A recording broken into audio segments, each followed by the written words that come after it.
Hey YouTube, I recently fitted 4 new tires on my vehicle and I thought that I'd share my experience with it.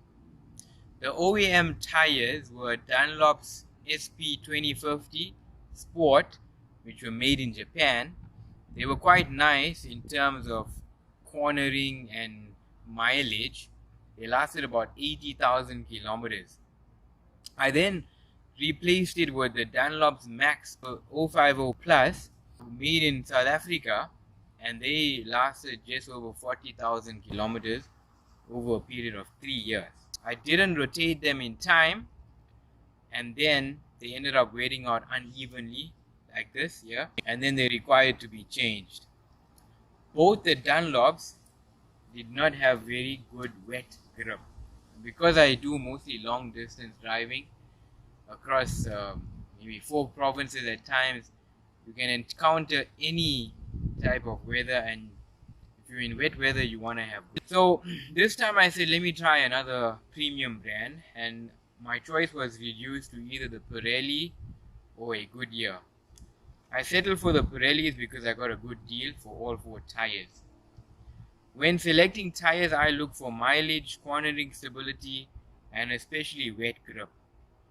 I just traveled to Durban, and that was the first time that I took the vehicle on the highway after the tires were fitted. But that was a mistake because I should have taken it on the highway before undertaking the journey to Durban, because I ended up encountering a speed wobble at around 100 and 110 kilometers per hour.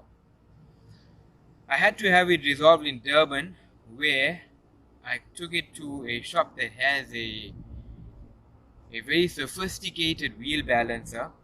It's called a Road Force wheel balancer, and it's made by Hunter Engineering.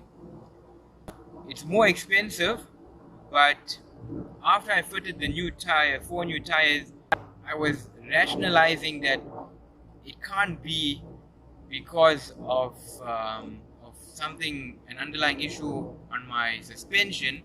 It has to be something to do with the new tires. So anyway, if you find that after fitting new tires you have a vibration or a wobble at high speed and you haven't had this issue before, then do a road force balance. Anyway, let's compare the Pirellis against the Dunlop.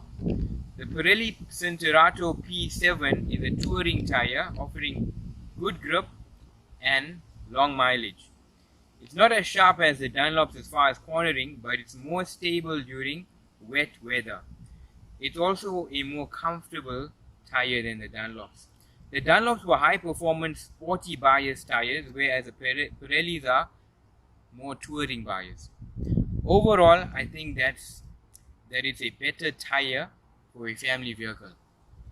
I hope that you found value in this, and if you like the video, please like and please subscribe. Thanks for watching.